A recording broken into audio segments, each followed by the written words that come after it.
This video tutorial is about developing a C program to find the length of a string. User will enter one string and we will write a program to find the length of that string.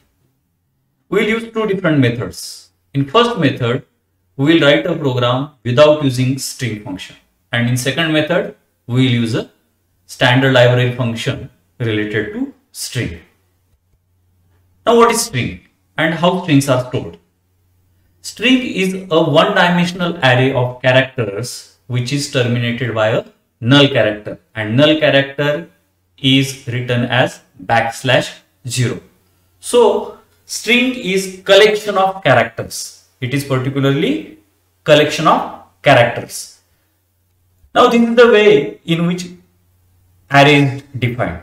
Obviously the data type is char, str is the name of the array, 20 is the size of the array, and it is initialized with the string happy, that is happy. So this string is initialized with the 5-letter word. Now in memory, how it is stored?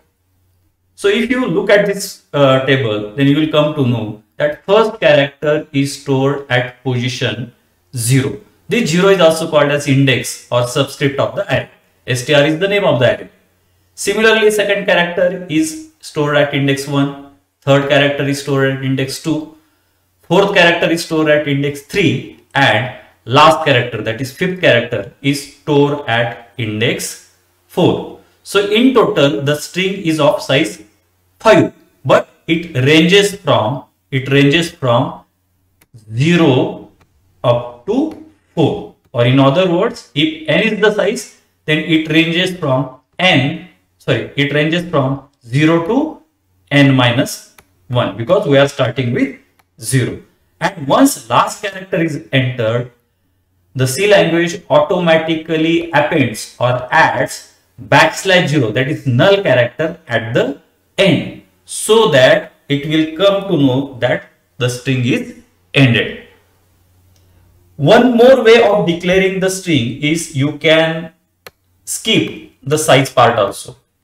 If you are not knowing in advance that how many characters user is going to enter, in that case you can put this size field as empty, and when user will enter the string, it will automatically adjust its size according to the number of characters entered by the user.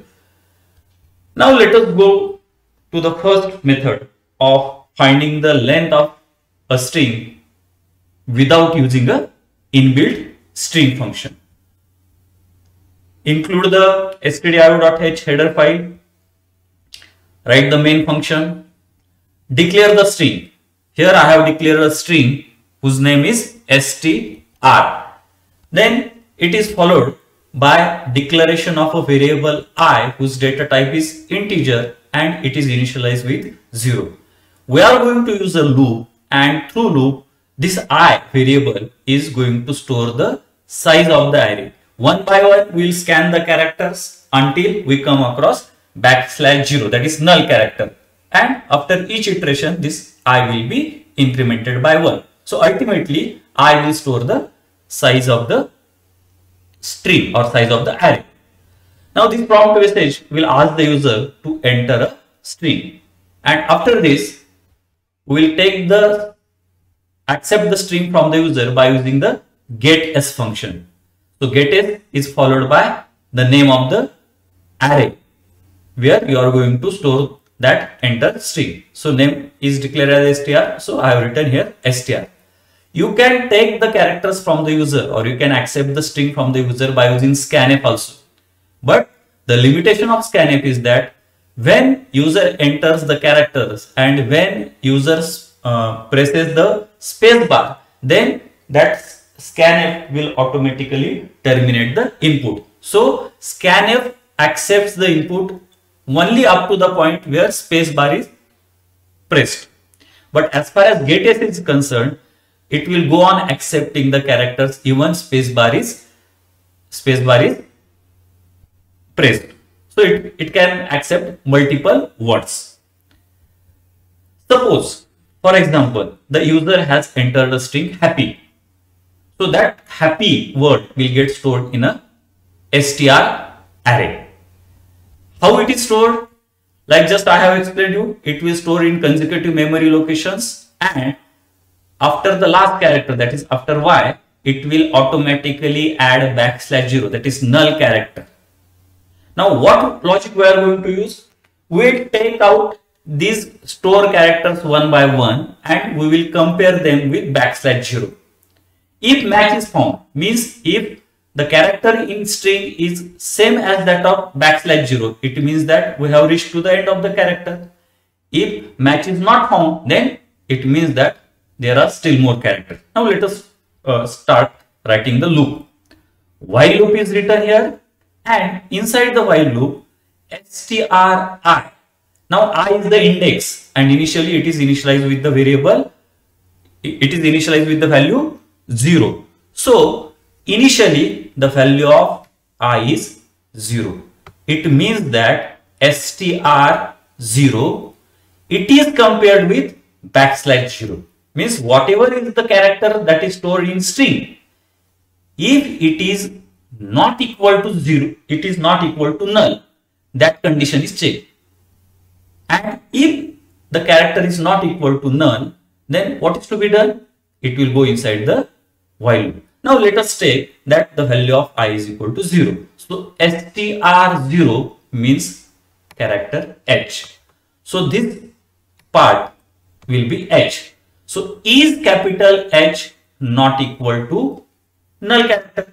They are not equal, means condition is true. So capital H is not equal to null, means we have come across one valid character. Then as condition is true, it will enter inside the while loop and the value of I will get incremented by 1. So initially value of I was 0, now it will become 1.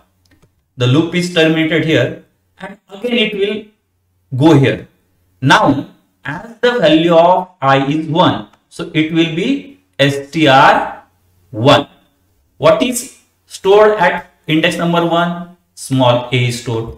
So this str1 will be small a. Small a is compared with null. Are they equal? No. So as condition is true, it will come inside the loop and value of I will be incremented by 1. So now from 1, value of I will be 2. Again it will go here and it will check str2. What is str2? P stored in str2 position. So small p not equal to null. Yes, it is not equal to null. Condition is true. So it will enter the loop and value of I is incremented one more time. So from 2 it now becomes 3 and again it will come here and it will check the condition str3. So next character is taken, which is at position 3. It is small p. So is p not equal to null? Yes, p is not equal to null. Condition is true. So it will again enter the body of the while loop and I plus plus will increment the value of I from 3 to 4. It will again go here.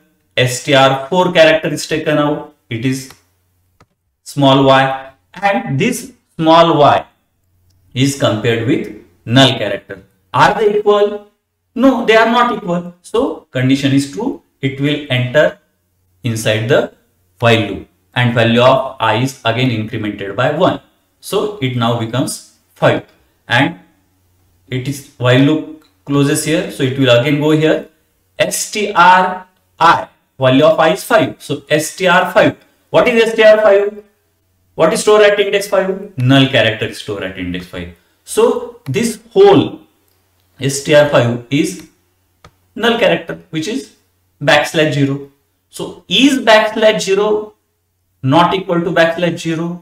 \0 is equal to \0. So condition is false and it will come out of the loop. So condition is false because \0 is equal to \0. Means we have come across the null character.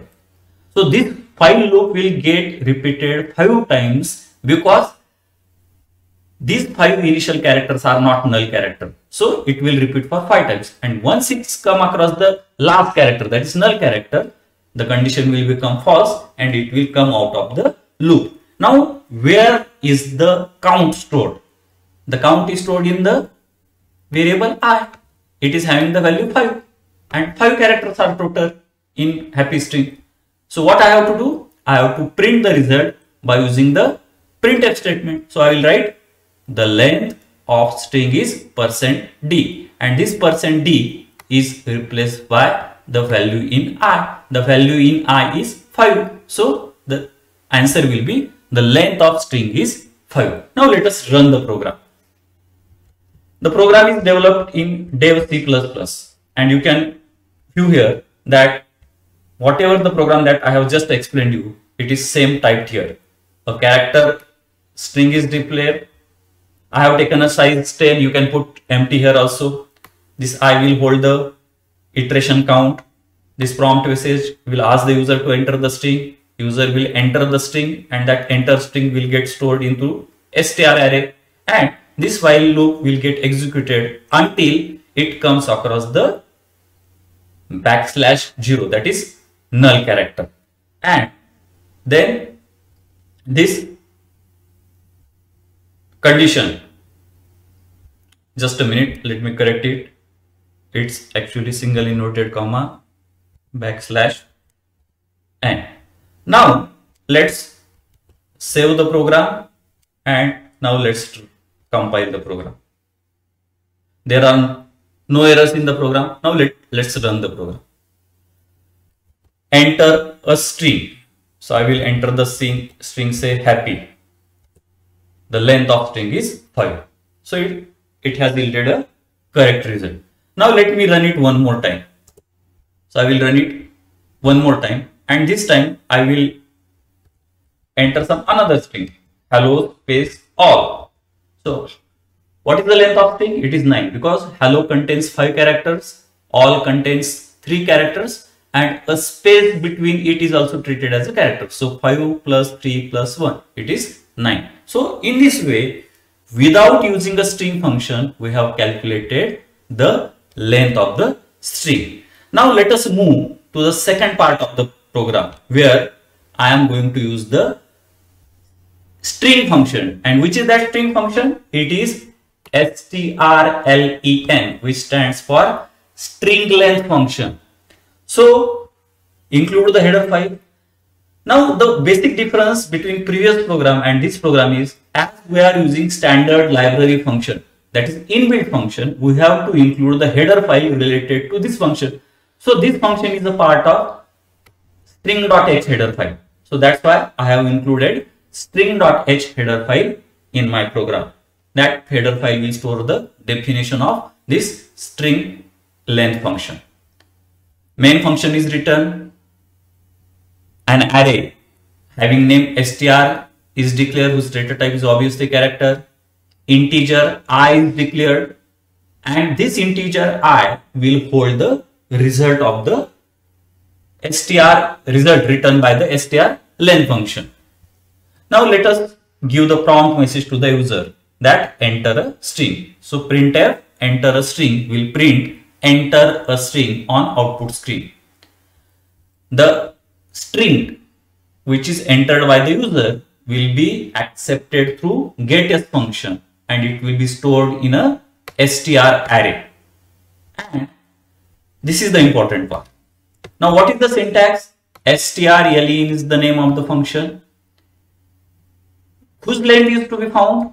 The length of string stored in str array is to be found, because str is the name of the array. So I have written name of array inside the round bracket, and it is terminated with semicolon. Now this function will calculate the length of the array or length of the string which is stored in the array str, and that length will be an integer number, and that integer number will be stored in a, or it will be written in a variable I. So I will store the answer, or I will store the length of the string written by the strlen function, and finally we have to print that value of I. So the length of I is %d. So value of I will be replaced at the place of %d. Now let us run this program also. Similarly, Dev C++ is used to develop this program, and you will find that stdio.h is followed by inclusion of string.h header file. A string is defined, maximum we can enter 10 different characters. integer I is defined, which will hold the length of the string. A prompt message is given to the user to enter a string. The string entered by the user will be stored in array whose name is str. And this is the important line, important statement, which will find the length of the entire string, and that length calculated will be stored in variable I. And in the last sentence, what we have done? We have printed that length on console by using the printf statement, and the statement, the length of string is %d is written. The value of I will be replace the %d specifier. So there is nothing like \0 character or null character. This string function, strlen function, will take care of all that things at background. We have to just write the string function. Let us compile the program. So this program has no errors. Enter a string. I will enter the same string, happy. The length of string is 5, which is absolutely right. And let's enter a string having multiple words. Say hello all. The length of string is 9. So including space, the number of characters in the string is 9.